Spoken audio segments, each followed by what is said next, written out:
Sam Seder on the Majority Report. Emma Vigeland off today. Joining me now, the executive editor of the American Prospect, the co-host of the podcast Organized Money, and also, most importantly for right now, the host of Prospect's Weekly Roundup, which we are simulcasting as we speak.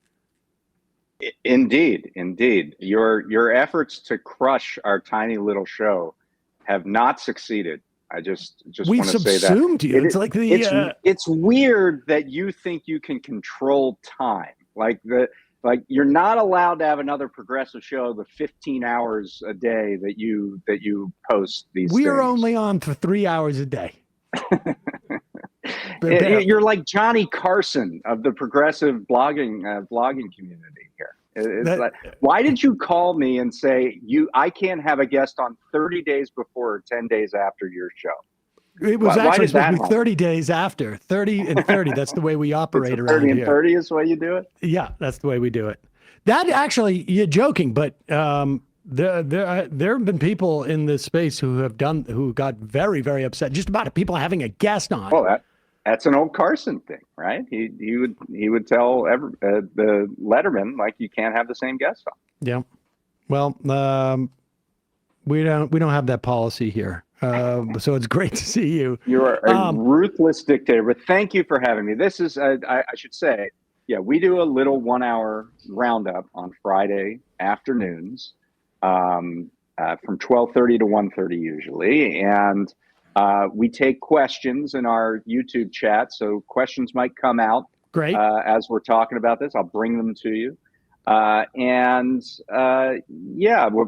happy to be here. I mean, I don't get to do the Fridays. Well, that's why I've asked you to move. That's the only reason why I asked you to move it to that's why I demanded start it at 1:30. That way you can come on this show first. Demanding that we change the time. That was weird. I thought we were friends, but anyway, let's move on. That's why I had my lawyer do it, and I didn't want it to impact our relationship. You can't see the lawyer imperiously standing over me right now, forcing me to do this show, but I'm very happy to be here.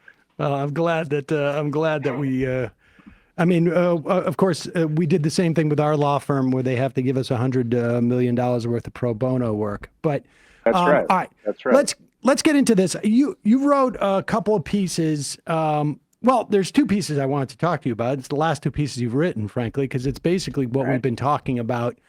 The most recent one, no personnel is policy, is what we've been talking about here for months, since the inauguration, essentially.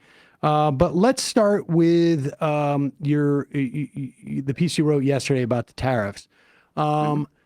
We just played a clip of Scott Bessent, or Bessent, as I like to call him, whose explanation of the tariffs was something to the effect of, like, our federal debt is out of control. I guess the implication being that we're going to raise so much money from tariffs that we're going to pay money, that our federal debt is so out of control that we're probably headed for a crash. And the way that you know it is because things were going well, and that often the crashes happen. There are only two states of being: going well or crash.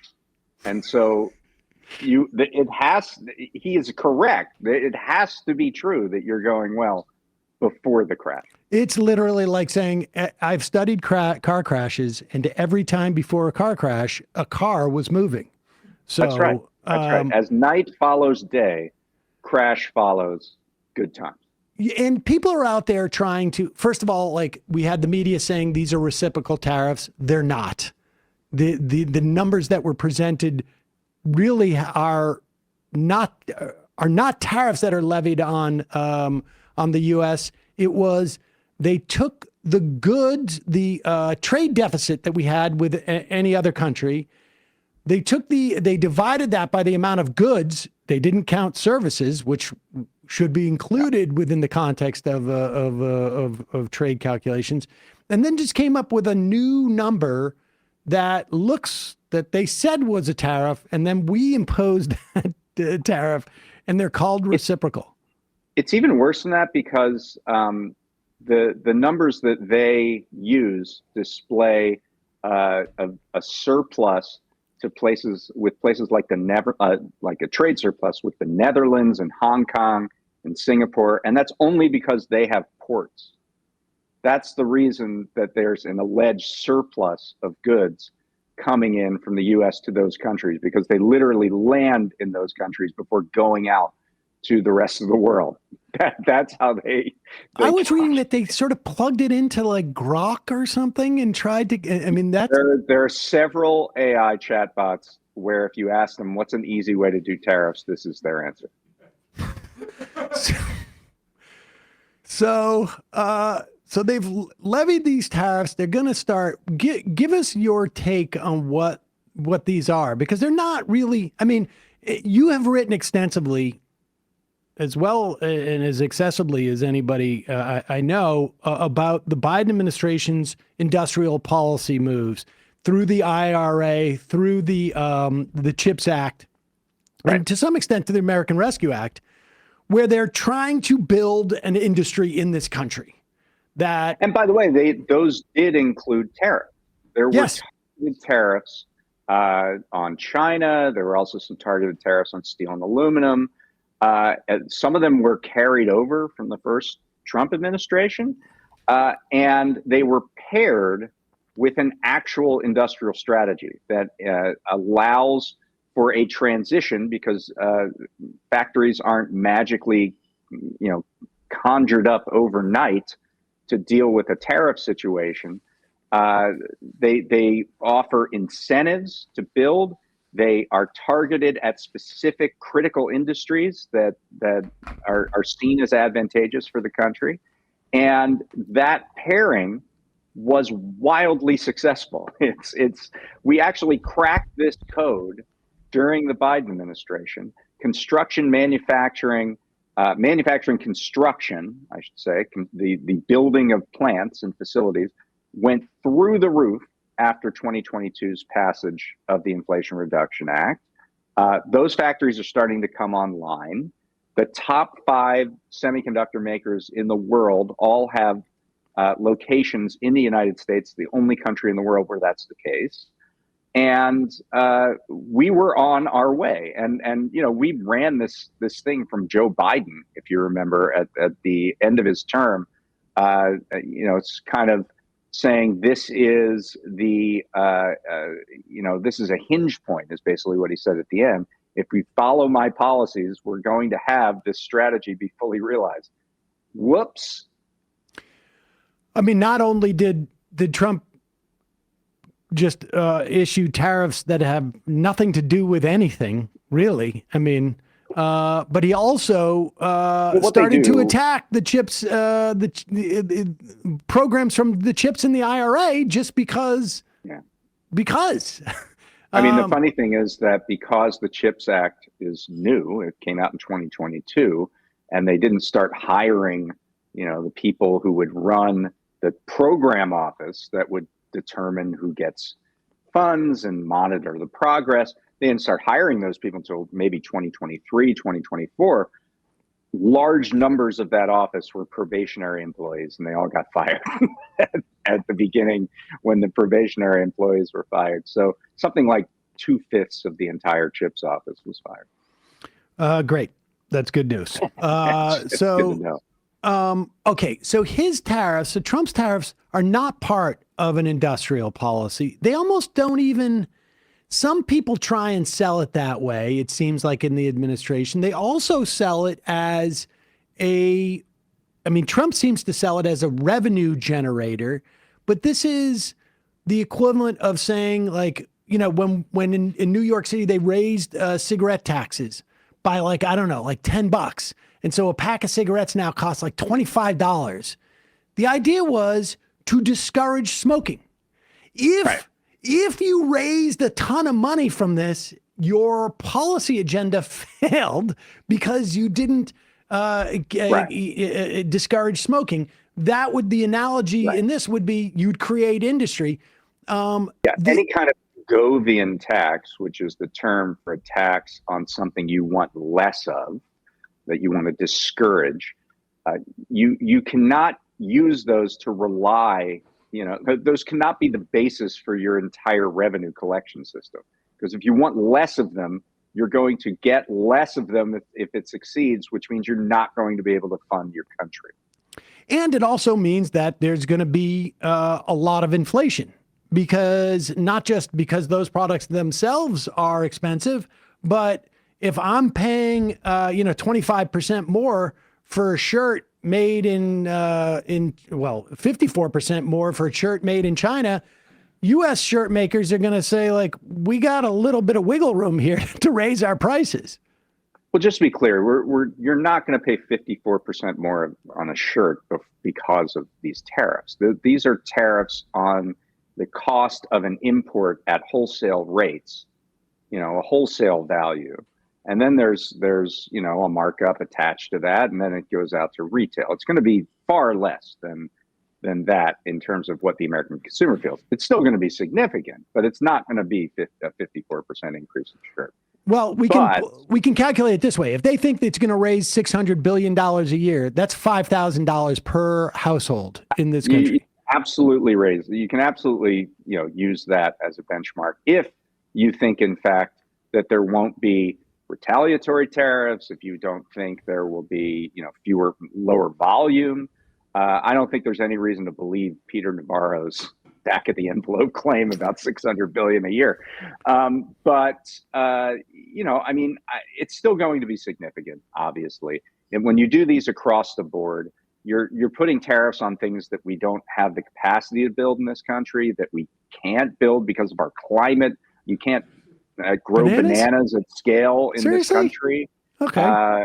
Unless you basically clear cut Hawaii and turn it into a banana plant. That's about the only way you can do it. I just did an ad for Fast Growing Trees. People can grow their own avocados in their apartment. So I was told about that. Yeah. Do we get a cut of that now because we simulcast that ad? You'll get an avocado. We'll get some. Which will be probably far greater. I'll ask the lawyer that's here that's forcing me to do this show. But the idea being that there is a lot of products that we wouldn't even want to try and build the industry in this country because we don't have. It's just simply not. I don't know. Like, our lumber industry is about as big as it's going to get. We don't have the forest that Canada has. And more to the point, it's a question of time, right? So there is a world in which tariffs and incentives can create a situation where we have a successful reindustrialization strategy, but it takes probably 3-4 years to build those factories, and imposing the tariffs immediately and not phasing them in, it's going to create this near-term economic pain. The truth is that we have an economy that's too financialized. It's based on services primarily. We've hollowed out our industrial base to the extent that it's somewhat of a national security problem. All of these are true, but we actually figured out how to deal with that. Right. It's an industrial policy, which tariffs is a part of. This blanket tariffs is exactly not how you would do it, it seems to me. But we were getting to the point, which is, I don't think it's even worth calling these tariffs. They're illegitimately derived. They are nonsensical in their execution. One thing to look out for, by the way, is that the implementation of this is going to be a mess. We don't have enough customs officials to implement these tariffs, to know everything on the schedule. And there's going to be a huge backup at the ports next week, is what I'm thinking. But anyway, let's set all that aside. These aren't tariffs. They are attempts to gain leverage over every country in the world, because this is the way Donald Trump operates. He has imposed a cost on every country, even ones only inhabited by penguins. And he is saying to the rest of the world, come at me, tell me what you'll give me in order for me to lift this economic pain off your country. And that may not happen tomorrow. It may not happen next week. But he thinks it's going to happen. The question is, is the United States indispensable enough that if the rest of the world kind of gangs up against them, will this actually play out? But I'm saying what's in Trump's mind is that he is a mob boss who goes to Main Street and kicks in the door and says, it's going to be a problem for you if you don't pay me protection money. And I'll give you a couple days to think about this, but you're going to have to come up with a way to. I run this street now, and you're going to have to come up with a way to figure out how to compensate me. That's what's going on. That's his mentality. Yeah, I think that's accurate, and a good friend of the show, Guy Lawson, who has written a lot about the mobs. He said very early on, he said, if you want to know how this is going to work, look at the way that organized crime is structured. But here's the thing that is unclear. What is it that what's the ask? I get it when the mob boss comes busted in through the door in your laundromat and says, "Hey, this place could burn down if I don't get $150 a week or whatever it is." What is he asking for of the the Canary Islands? I think it could be a number of different asks, and they could be geopolitical in nature. We want you to protect our interests abroad. They could be very specific, like there's a company here that you're not letting in our cars, and you need to let in our cars. So there could be a corrupt version of this where it's just forcing markets open for favored businesses. Right. It could be personal. It could be give me $1 billion. I wouldn't put that past Donald Trump. It could be a number of things. And there's optionality to it in Trump's mind. If you look at Bessent, I wrote this 6 months ago, actually. If you look at Bessent and what he actually believes, there was this great interview where he talks about putting every country in the world into a box. And the box is either red, yellow, or green. And the green box means you don't have any tariffs, or you have very low tariffs, or something like that. The yellow box is you're doing something we don't like, whatever that is, and we're going to put a higher tariff on you because you're in the yellow box. And the red box is even worse. That's we're going to really mess with your economy. And you can negotiate with us to move boxes, to move into the yellow box, move into the green box.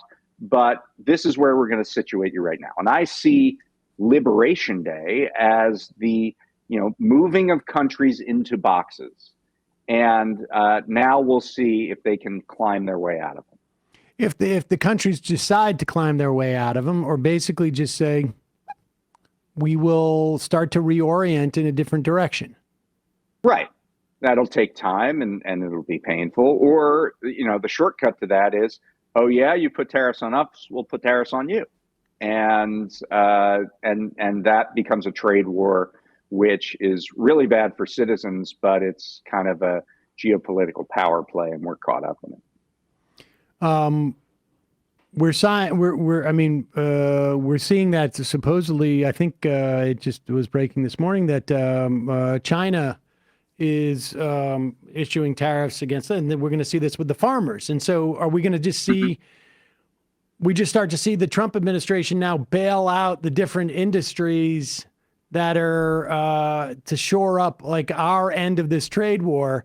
And well, he did that. He did that in his first term. Right. He used a Roosevelt era program to just give cash to farmers who were having various difficulties, particularly during COVID. He just gave like $60 billion to farmers using a Roosevelt program. It was a wild thing that was vastly underreported. I have a question from our chat, actually. Sure. From Jared. He's asked, how is the de minimis loophole changing? Which this is actually a really interesting part of this whole thing. I don't know how familiar you are with it, but right now, 1 billion products a year come into this country, most of them from China, most of them from e-commerce companies in China like Shein and Temu, under what is known as the de minimis loophole. And a de minimis package is characterized in this country as a package under $600. Used to be far less than that, but there was a law that was changed about 10 years ago, I believe, to raise the threshold of de minimis. Those packages come in without tariffs, without any kind of inspection.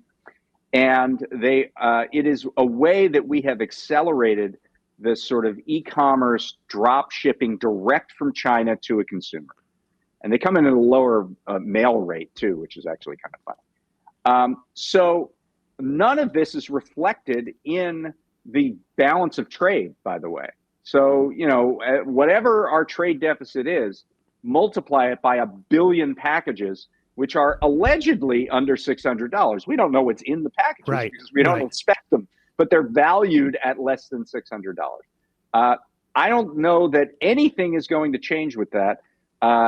There was a fake crackdown that Trump did on de minimis packages about a month ago.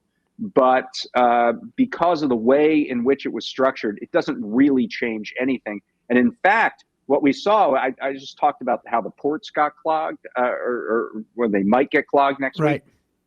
They tried to change the de minimis loophole wholesale and say, nope, everything's got to be inspected. Everything's got to be checked for a tariff. And within 2 days, there were like 1 million de minimis packages at the ports. And they said, forget that, just let them go. And so I don't know that this changes that. And in fact, that might be an arbitrage strategy. There are countries that might say, oh, okay, so if I give you $1 million order, that's going to be tariff. But if I give you $10,500 orders, that's not. So we're yet to see how people are going to react to this. Businesses, I mean, is there, like, let's say Trump starts to hand out waivers here and there, because that also feels like what people have anticipated to get either the personal favors or whatever. Everybody comes. Laura Loomer comes in and says, she wanted, a villa somewhere, and maybe, I don't know. It's not an if, by the way. The American Petroleum Institute came out the day of Liberation Day and said, hey, thank you, Donald Trump, for not including oil and gas. Right. And he said that he went in front of them and said, give me $1 billion and I'll save you guys. And so bingo. And he did. Yep. And he did. What about like the implications of this on the economy, in the sense that, like, it feels like there's a lot of companies who are not going to be able to curry favor with Trump. Maybe every country will and whatnot, and maybe there won't be a trade war. That's like all, I guess, theoretically the best case scenario. But you have like the entire country sort of going, I'm hitting pause on everything right now. Like, I'm not going to buy a car. I'm not going to do this. I'm not going to do that. In fact, I'd say two things. First of all, we actually saw a surge in that kind of durable goods purchases in March. So people, so buying in anticipation. Yeah, there was a lot of moving forward. In fact, we had a decent jobs report here in March, and I would say that at least part of that is because consumer spending was probably higher than anticipated in March, because people were expecting Liberation Day to come down the pipe. So that's number one. Number two, the best case scenario is actually this. The best case scenario is that Congress recognizes that they actually have the power to stop this. There is no inherent tariff power in the hands of the president. It's all been delegated under these emergency laws. And wasn't it like delegated also through the dirty continuing resolution? Didn't that also sort of like there was a question of whether or not in the continuing resolution, at least in the House, whether or not they could disapprove of certain tariffs or things like that. But rules are made to be broken. I mean, you can't really bind a future Congress. You can't bind but Congress. They did it as a political matter to give them cover. They did. But the Senate already the same day as Trump announced these tariffs, the Senate disapproved of the emergency declaration that was put on Canada for various Canadian tariffs. And that passed the Senate, the Republican-led Senate, 51-47, with 4 Republicans joining all the Democrats. And I think, if this gets really bad, and, judging from where we're at with stock markets and expectations of layoffs and things like that, it really could. I think that Republicans might go ahead and think about, making some changes here. And they have every power to do that. And so that would be the best case scenario for a couple of reasons. The biggest one would be sort of the end of this assumed dictatorial regime that we've seen over the last several months. And certainly Republicans have every political reason to defy the president on this. I mean, especially if they do it in numbers. He can't do 150 primary campaigns or however many. If they do it in sufficient numbers, it kind of ends the sort of luster of the president as the only policy-making individual in the government. And I would imagine too, after Wisconsin, the incentive structure or the threshold window has changed a little bit for some of these Republicans, because the threat of Musk and Trump seems at least somewhat diminished, at least during the midterms and whatnot. Would the president Would the president have to sign any type of legislation that came out of the House and the Senate to curb his tariffs, or no? Sure, but when you're talking about something that every Democrat is going to pass, and that Republicans will realize, well, there's only safety in numbers, then that 2/3 veto override threshold starts to become attractive. Let's talk about, I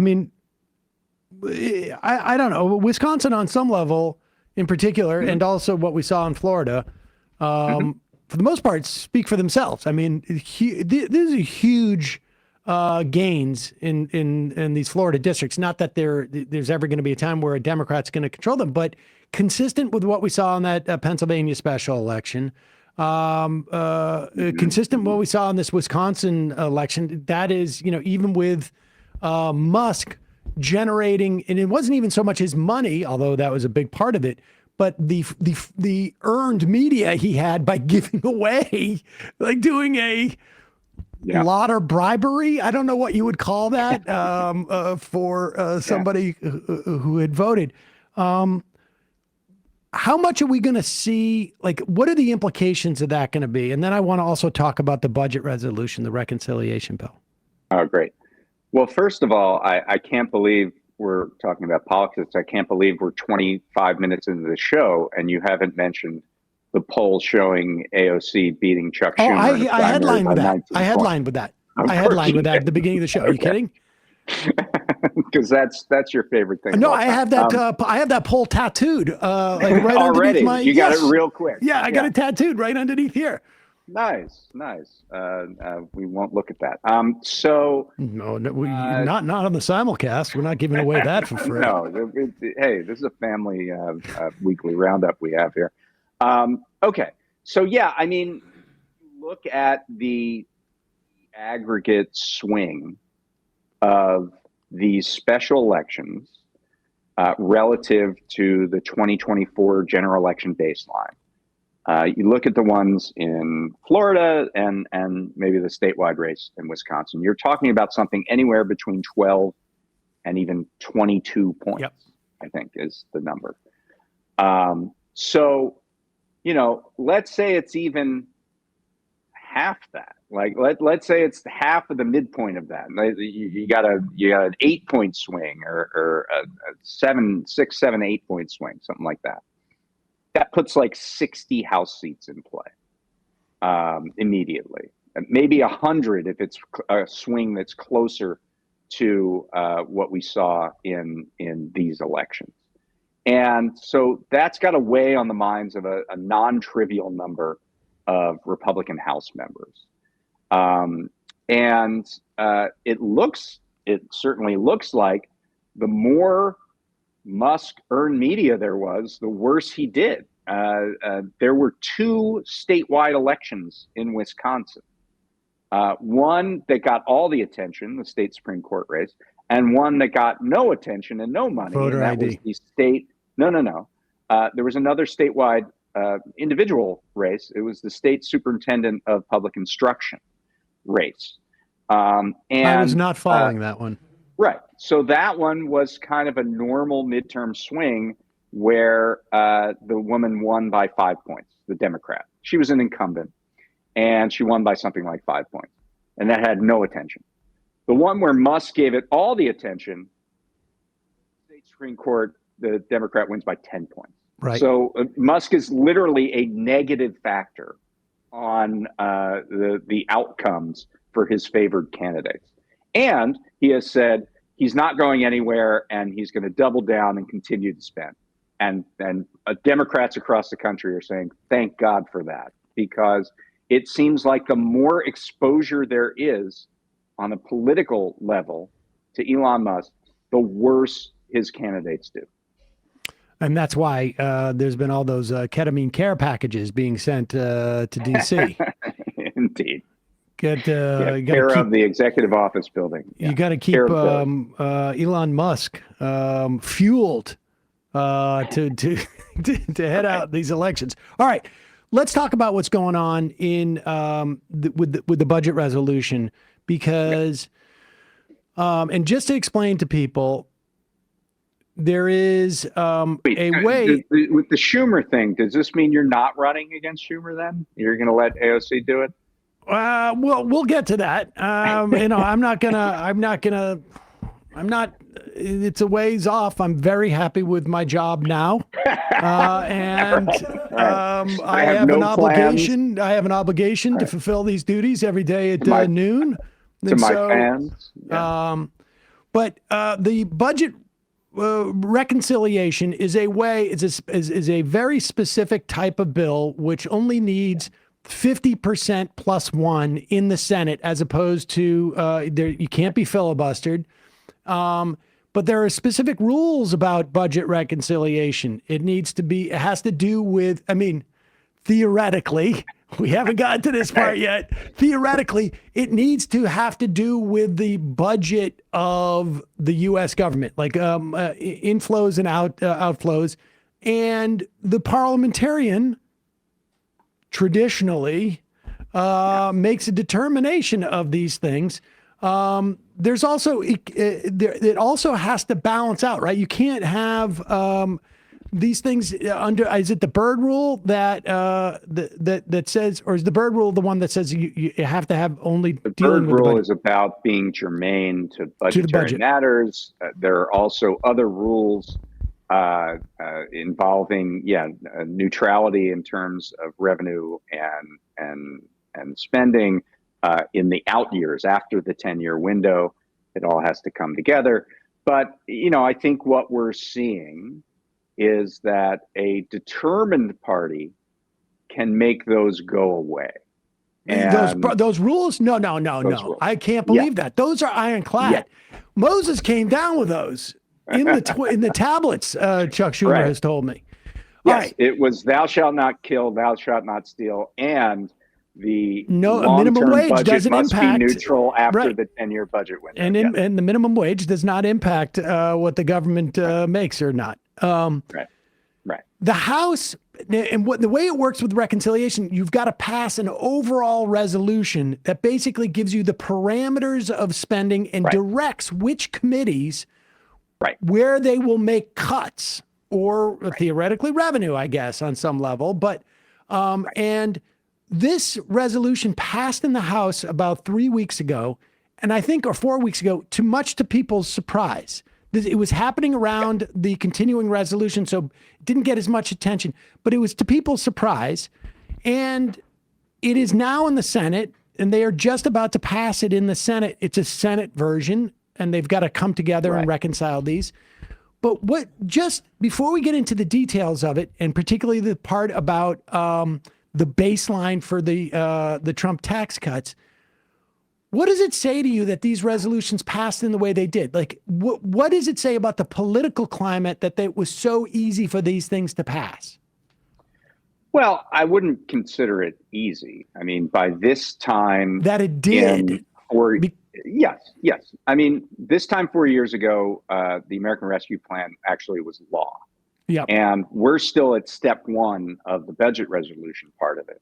And I think what Republicans have sort of stumbled into as a strategy is the more decisions we can put off, the easier it's going to be to pass this shell of a budget resolution. So they have put in very wide parameters. They have deferred decision making, and that makes it a bit of a moving target. You can't say they're cutting Medicaid, but they're cutting $800 billion from the committee that has jurisdiction over Medicaid, and it would only make sense to cut $800 billion if they were cutting Medicaid. So it's a bit of it gives plausible deniability to those members. And then they're kind of like shading this in a way where different audiences get different messages. At one point this week, they were going to have $2 trillion or $3 trillion in cuts in the Senate committees, but only $3 billion in cuts in the House committees, which was a way to try to satisfy both constituencies until the House hardliners were like, "What? This is ridiculous. What do you mean we're only getting $3 billion in cuts?" It just kind of didn't make sense, right? But they're just sort of, deferring these hard questions that inevitably they'll have to make an answer and resolve until the latest possible moment. I think that's generally how they're looking at this. And so what you have, I mean, when you read these budget resolutions, there's not a whole lot to them. It just says, very vague. This committee will do this. We'll have a ceiling of X amount of dollars that it will reduce in spending. And this committee will have this much, and et cetera, et cetera. They're very vague, and they're intentionally vague in this case, even more so than a normal budget resolution, because they're trying not to inflame various factions of the Republican Party so that they will all come together and at least just advance this forward. The hard questions come later. And those questions are going to be like, some people may not want to cut hundreds of billions from Medicaid. And others are now let's talk about the baseline thing, because this is the way it works generally is that you pass a law, and let's say you pass tax cuts for rich people, and your name is Donald Trump, and they sunset in 2026. Let's talk about that, because I mean, the important thing is, why do they sunset, right? And the entire reason that they sunset is because of the budget reconciliation rules that we just talked about. So in 2017, they passed all these tax cuts. They cost, I think they were scored by the CBO's Congressional Budget Office as costing 1.5 trillion. Turns out they cost more like 2 or 3 trillion. But they all end abruptly in 2025. And the reason is that outside that 10-year window, everything needs to pencil out. Everything needs to be neutral in terms of the budgetary impact. And so they just end them so that those, very costly tax cuts don't affect the post 10-year window. So this is a game. It's been played many, many times. The Bush tax cuts expired. Yep. And then they were passed and made, So Donald Trump's rerunning this game, and he comes in and says, "I want to make these new the tax cuts that I did in 2017. I want to make them permanent." The way to make them permanent, they've now been scored at 4 trillion over 10 years. So the only way you can make them permanent is you find $4 trillion in offsetting spending under the rules, the alleged rules of reconciliation. You'd have to find $4 trillion in offsetting spending. It was very hard to do. $4 trillion outside of that window because these tax cuts will end. That's right. So So how do you resolve this? How do you reconcile this? Well, there's two kinds of ways to look at these policies. This is almost like accounting in terms of the federal government. One way to look at it is the current law baseline. The law says these expire, therefore more revenue collection. And if you want to extend them, that will reduce that, revenue collection in those years after it's expired. And so those will cost the federal government $4 trillion, right? Right. So just in other words, we passed these tax cuts in 2017. And if we look, let's say 20 years out, we have the tax cuts for whatever it was, 8-9 years. So less revenue, but then we have another 13 years of full revenue, as it were. That's right. And we put those monies together, and that's the way we determine 20 years out what the debt or the deficit will be, with other projections. That's correct. So that's the current law baseline. But then there's another way of looking at these things, and they call that the current policy baseline. In other words, our policy right now is a tax code that was put into place in 2017 by Donald Trump. So if we just extend that, the policy is the same, which means they don't cost anything. But it is basically saying, like, let's put it this way. If you moved those two decisions together in time, like, it's one thing where you say, like, okay, back in 2017, we're telling you over the course of the next 10 years, these tax cuts are going to cost $1 trillion. I'm just making up numbers, sort of what the CBO does anyways.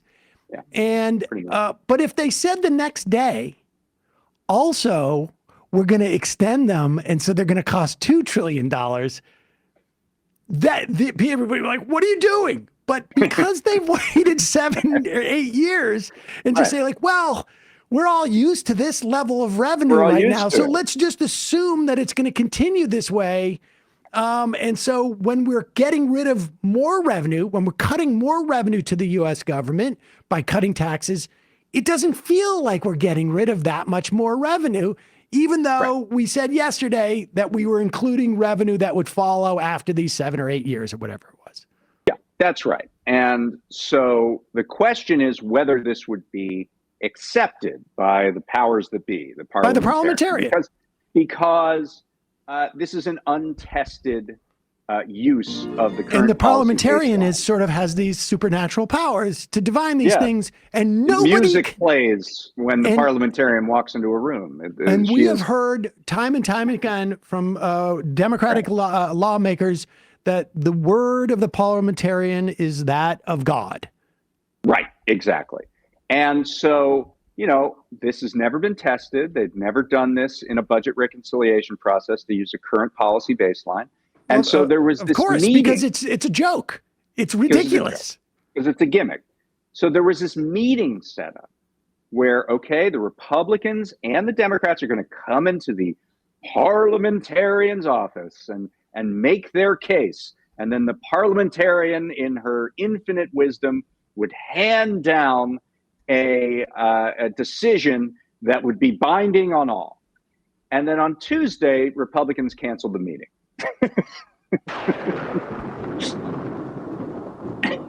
They said, actually, what we can do is just say this isn't a decision that the parliamentarian gets to make. This is a decision that the chair of the Senate Budget Committee gets to make. And I'm sure it's a very principled person. I'm sure that chairperson is a very principled person who would never ebb and flow based upon what, like, Donald Trump says. Who is that person? Lindsey Graham. Oh, my gosh. Lindsey Graham is the Budget Committee chair. And so Lindsey Graham can make this decision. And if Democrats object to the decision, they can just dispense with that upon a majority vote. So we don't have to listen to the parliamentarian. Now, at the same time, Republicans in the Senate are actually saying we would never overrule the parliamentarian. That is not something we would do. We respect the parliamentarian. We respect her beliefs. She is the scorekeeper on this.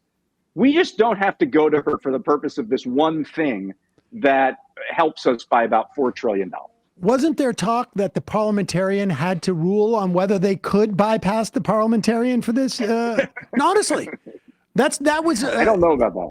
I've heard that that it's a parliamentary question as to whether the Senate Finance Chair gets to decide. We're going to do a new accounting trick that basically works in our favor.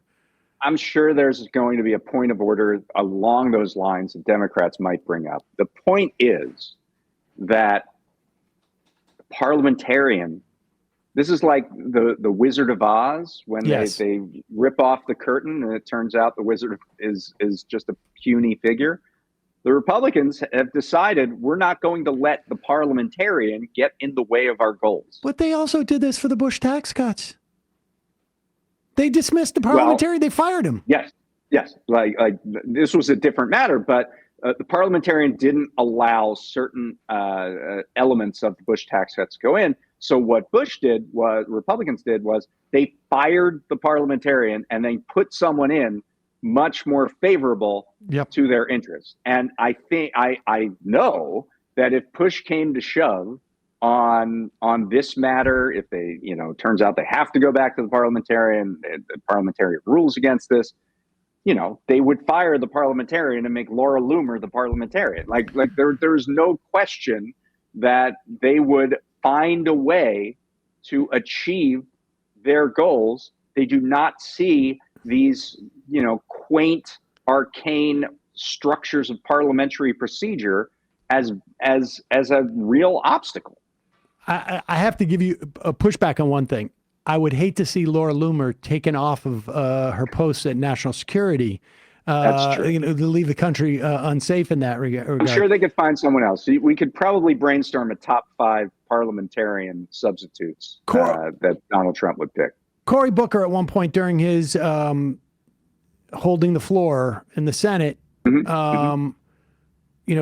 prior to his fundraising bonanza, he said something to the effect of like, they're going past, or Schumer's complained like, hey, can you believe they're going past the parliamentarian and no going back this time, right? And the answer is, I can believe it. Of course.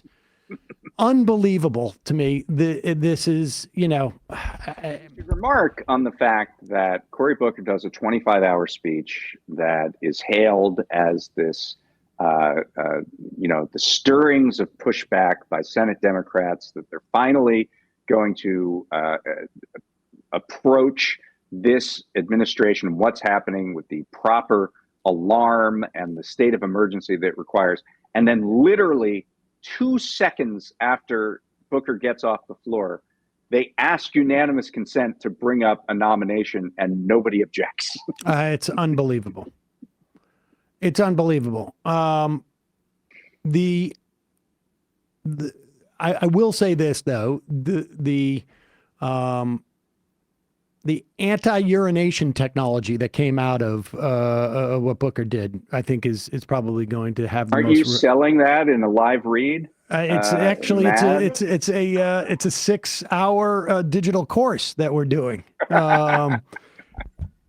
Lastly, let me ask you. There's no regulatory enforcement anymore. Exactly. That works in your favor. The projected revenue from tariffs, right? Navarro's going around $600 billion. Well, how much is it possible that they will use that figure?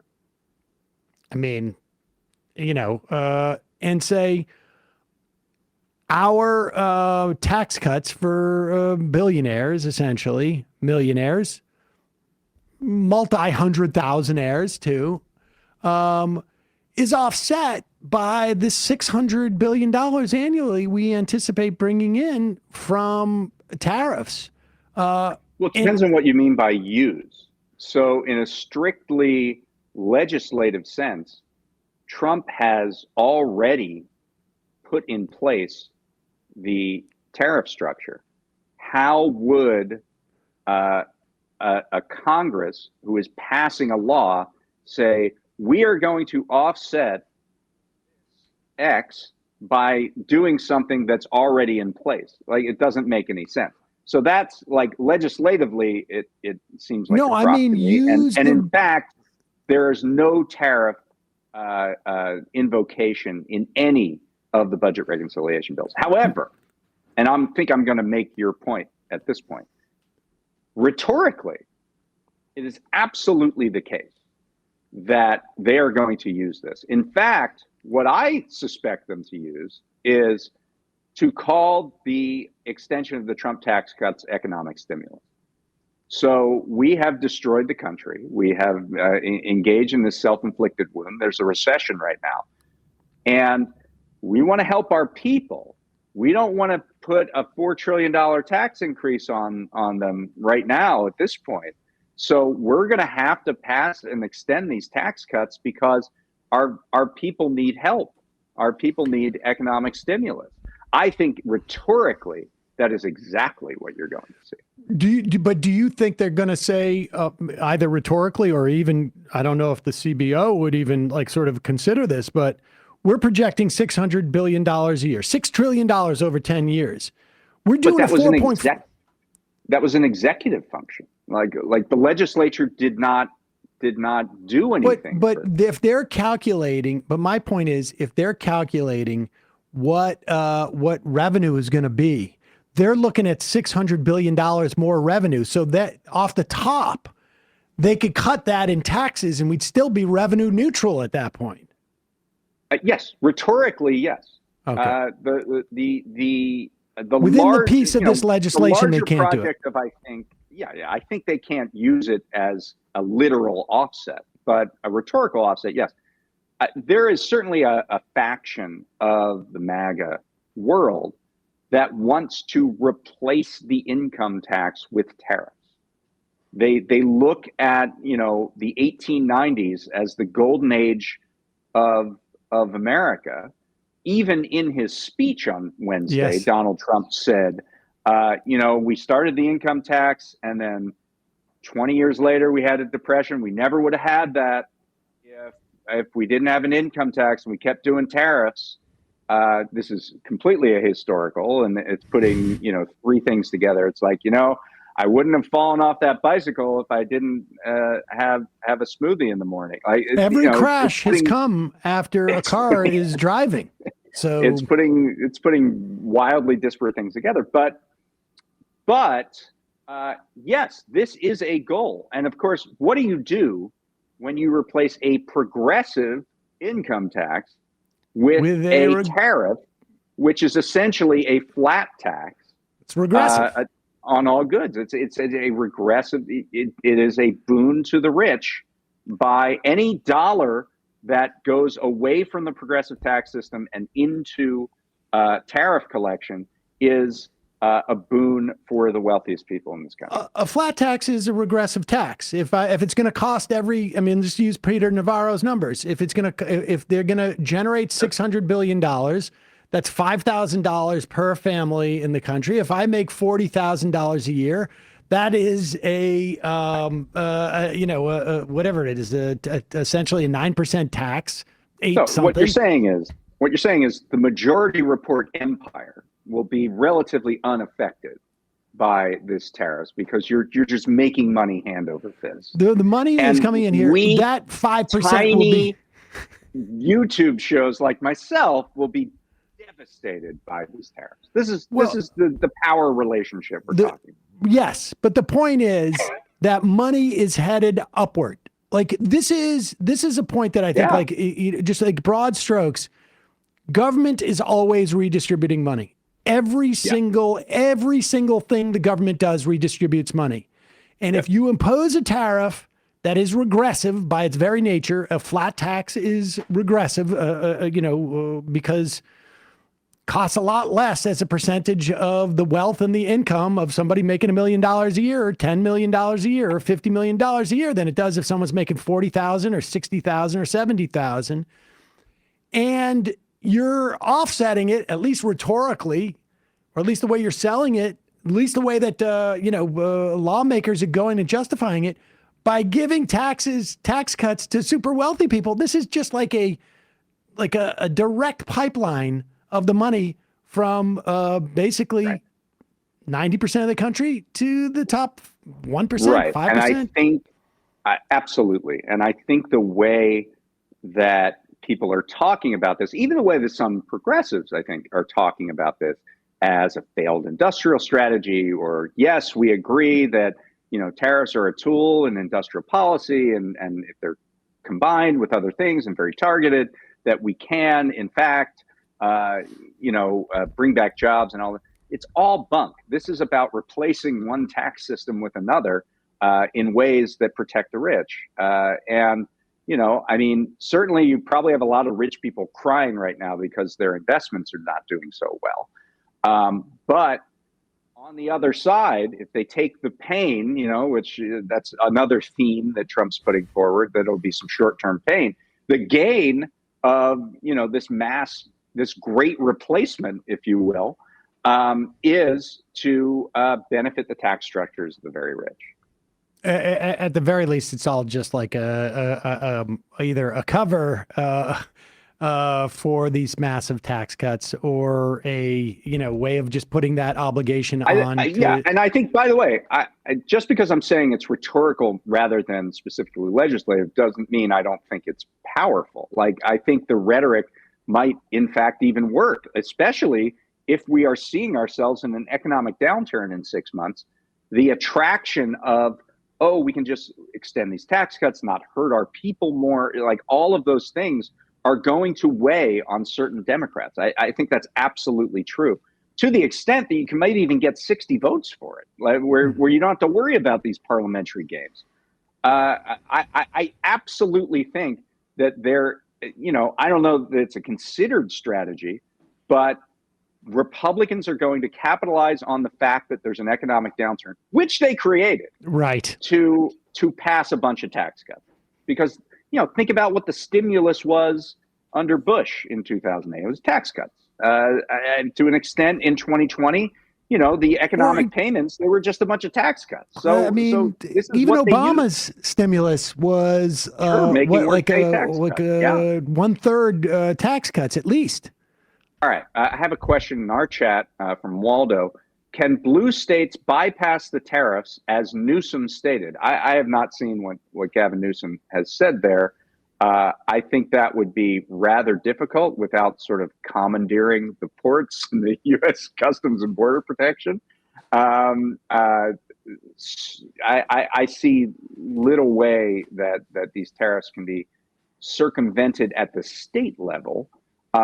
There is no question that there will be attempts to circumvent these tariffs, from a country level standpoint. One great case in point is that the EU tax cuts, or the EU tariff, is something like 20%, but the UK tariff is 10%.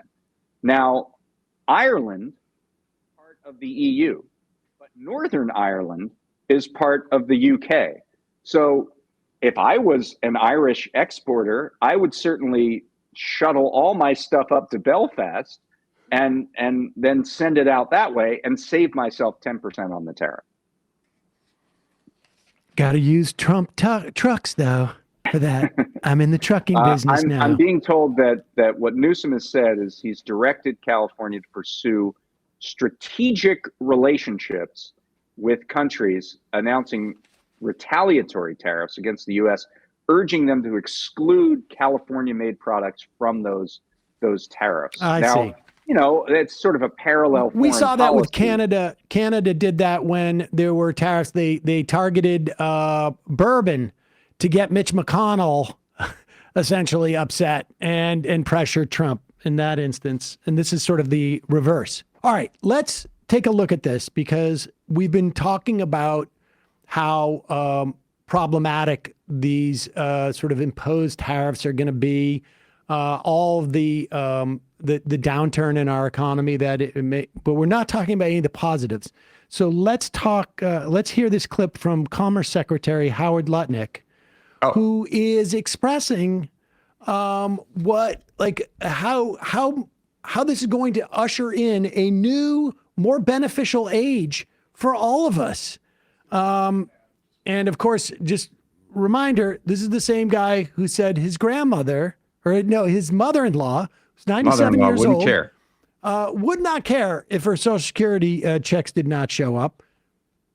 And of course, she lives in his mansion with him, but there it is. Okay, here's Howard Lutnick on with Jesse Waters explaining how great this is going to be. All right.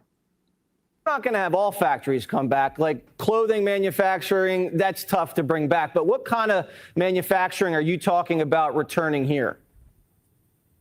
Well, you can't just give that away. See, what's going to happen is robotics are going to replace the cheap labor that we've seen all across the world. I mean, think of what our factories did.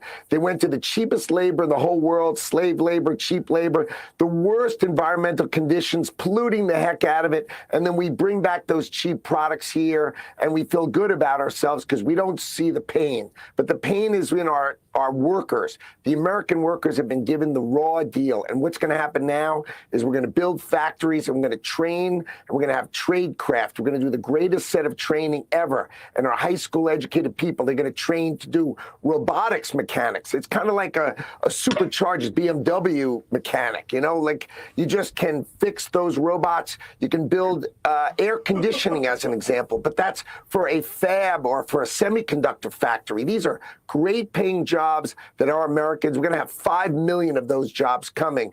And America is going to retool. It's going to do manufacturing, and robotics can sew as well. You've never seen anything like what you're going to see, the renaissance of American manufacturing coming because Donald Trump is bringing them back. He's driving them back. $6 trillion, he said today, he's got committed to America. It's unbelievable. It really is unbelievable. It is unbelievable in that it cannot be believed. So how long do you think it's going to take before we get 5 million jobs from high school students who are going to be trained to repair the robotic factories that are producing all of our clothing? Yeah, it's a nation of robot mechanics is what we're going to be. I mean, that is the best case scenario. How long? That's what he's selling as our sort of nirvana. Yeah. But it also because feels I think he I feel like we're a couple of years off from that. What's that? Do you think that will happen within 18 months or 36 months? It was interesting because I think as he launched into that, he realized the huge error that he made. He's like, oh, well, you know, we can take all these factories back because they're not going to have any people in them. Oh, wait, if they don't have any people in them, then this isn't good for me. What's the value of the factory? And then, but we're going to like fix the robots that are going to make all the things. So that'll get us 5 million jobs, right? How many robot fixers do you think would be working in each factory? What does the robot fixing industry look like? And Can why can't the fix the robots fix them? Like, why can't, if the robots can sew and they can do all these other things, why can't they fix the robots? Well, but then there's going to be another person fixing the robots that fix the robots. That's right. So we're going to move. There's going to be an evolution here. And believe me, it's going to be painful when we move from robot fixer to robot fixer. Right. That is going to be one of the more painful transitions that we'll be making. But it will be just. It'll be environment, because the Trump administration is very concerned about the environment, and that's what is going on here. I mean, this is, it's possible there'll be something like that in the future where we will reshore some manufacturing because it's cheap that it's. But to an extent, that already represents certain advanced manufacturing industries. Like, yes, one of the reasons why you see a reduction in manufacturing employment in the United States is that many things have been automated. That doesn't mean that it creates like this huge cottage industry and robot fixers, but we have seen these factories get more automated. And in theory, that higher productivity per worker should be good for the working class. It will be good for the capitalist class that will take all of the benefits of that. This was my point. This was my point. Like, in theory, that's good for the workers unless somebody else owns all the robots and takes all the benefits. Yes. And again, are we anticipating this is going to happen in June? Or like what, do we have a notion of what month this is going to be? This is like when I put out my second book, Monopolized, and it was during the pandemic. And the book was scheduled to come out in June of 2020. and they said, you know what? There's a pandemic. You know, a lot of people are getting sick. I don't think we're going to be able to do like live events. Let's make it July. Let's put it off till July. And that's when the book was released. So I think it's similar to that in that June might be a little hard to put in this robot fixer army and train them up. How about July? Let's talk about what's happening with the Senate. We have Wisconsin, and this is the last thing. We have Wisconsin that happened this week, and then these tariffs. Right. Let's go first with Ron Johnson, since he is from Wisconsin. I do not think I have seen Ron Johnson say a negative word about Donald Trump since the day that Donald Trump ran and Ron Johnson became a senator. Ron Johnson, until Tommy Tuberville came to the Senate, considered the most stupid senator in the Senate. I mean, that's by his peers. Al Franken had mentioned this to us a while back, and I believe it. This guy basically admitted to being part of the scheme for the January 6th Right. without realizing it, and blamed it on an intern or something in his office. But here he is. The one thing, like, it's like that can sharpen the mind is sort of like a near miss, or a sense that you're headed down, that there's a waterfall in front of you in the boat. And here is Ron Johnson responding about Trump's tariffs. I'm concerned. When the stock markets are concerned, I'm concerned. You are concerned about the stock market? Yeah, again, I don't have the president's strongly held belief that this is absolutely what has to be done. But he's president. I'm not. He ran on this, and I hope he's absolutely right. And if he's not, then what happens next? What can Congress Again, that's do? hypothetical. I can't. That's hypothetical. He said, I just want to be clear. I don't have the president's strongly held belief that this is something that absolutely has to be done. That is like the most euphemistic way of expressing opposition. that you could possibly find. And then of course, like, what happens if he doesn't change? That's a hypothetical. I can't possibly get, that's complete conjecture. I can't possibly. Well, look, plan I for mean, that. Johnson comes from a Rust Belt state that has, some residual manufacturing in it. He's going to be most sensitive to, the anger and anguish that is going to come from this. There are a lot of manufacturing facilities, a lot of auto parts manufacturers in Wisconsin. I wouldn't be surprised if they send some dairy to Canada's way, and may get some retaliatory tariffs. And also, he just saw essentially midterm level elections in that Supreme Court race, and the Republican got wiped out. Yeah, and he's not up next year. He's not out until 2028. He's would be his next election. But yeah, still, it's a problem. I mean, you saw this week Dan Osborne in Nebraska say that he was going to explore a run in the other Nebraska Senate seat against a guy named Pete Ricketts, which is just perfect, like named after a 19th century disease. So Dan Osborne lost by 7 points, just 6.5 points in 2024 in a pretty good Republican year. Yep. The swing that we saw in Wisconsin right now would put him into office. And is that race in 2 years? The Ricketts race? That race is next year. Oh, Yeah. boy. That's the 26 race. Oh, I would be very nervous if I had Ricketts. If you had Ricketts or the Here is Gallups Ted Cruz, or of all people. Now, Ted Cruz, known for his strong stance against Donald Trump, and then completely like doing one of the most incredible double Lindys that have ever existed in politics. But here he is, Ted Cruz, coming out of like semi-retirement.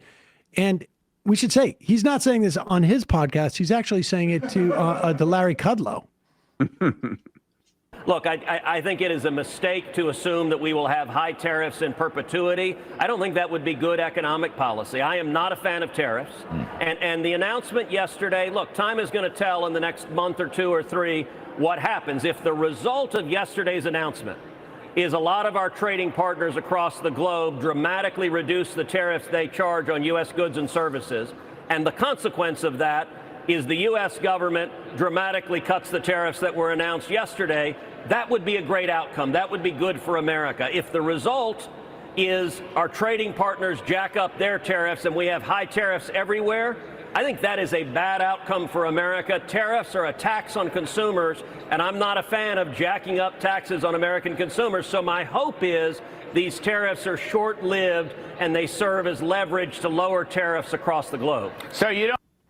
So we know that the tariffs that they put on that document that they handed around was not really the tariffs. What are the chances are that somebody's just going to go into the White House and say, guess what? All of the countries lowered their tariffs, President Trump. And he's like, perfect. Okay, then we can lower ours. And they just take this as like as a big win. Well, I mean, and again, I don't think we should look at these as tariffs, but if you look at what this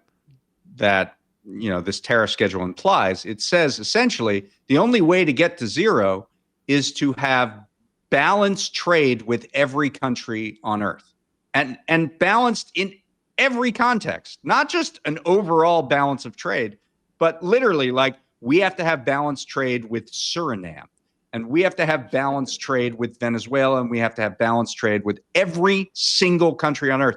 They got to buy more of our bananas. It's impossible. And by the way, if you go back to that clip, look at what the Chiron says. Look at what the lower third says. It said this is one with Cruz. Trump's tariffs spark demand for tax cuts. It's exactly what we were talking about in a rhetorical sense. Pop sense. this back up, Matt. We'll take a look at it. Fascinating. They're demand, already on it. Like, Trump's tariffs spark increased calls for tax cuts. Increased calls by whom? By Republicans who want to pass their tax cuts and who now see at least the silver lining of an opportunity to do so. Rhetorical. And I should say, though, I don't think Larry Kudlow has ever been on television, and he's had shows on CNBC and Fox where the Chiron doesn't say calls for tax cuts. Right. They literally have a macro where they're just like calls for tax cuts. And it's it's very easy on the Chiron operator. Yes, to take exactly. Behind the scenes. The Chiron operator has more time to head out and maybe get Larry a scotch, and doesn't have to put anything in it. Okay. David Dayen, it's been a real pleasure. This was great. It was great to do the simulcast. Our people are happy. Your people are happy. We do a show. I'm sorry, sir, Lord Seder. We do a show on Fridays from 12:30 to 1:30. It's usually members of our staff talking about the news of the day, talking about our articles that we post at prospect.org. We also post that video after the fact, and you can watch it on our website at prospect.org. So if you love the Majority Report, you can't miss a word that Sam says in live real time. Yep. You can go back and you can watch our show after and glean some insights there. There's room for everybody. 100%. And I think you have made a very compelling argument why it would really be great of you guys to start at 1:30. Because like you say, or 2:30, you're on demand. Or 4 a.m. when we could be live. You have this newfangled on-demand service from YouTube. And you could just you could start your show live at 1:30, and then you could be back into the regular rotation on Fridays, just like the old days. You're just so nostalgic for the past. You're like Trump in a way. You're looking for a time, and we've moved on. In 1:30. We need to innovate. 1:30. It's an old word. 1:30. that I just am bringing it back. Everybody's saying 1:30 now, 1:30 this, 1:30 that. Eastern. Yeah, the old Eastern. Who says 1:30 Eastern? in groceries. Yeah, exactly. Yeah. David Dayen, always a pleasure. Thanks, All right, man. thanks a Appreciate lot. We'll do this again. This was fun. it. Yeah, we should. All right, good. All right. Hey, folks, don't forget to hit the subscribe button and check out our daily show. We do it every day at 12 p.m. Eastern for about 2.5 hours. We even take phone calls. You should check that out.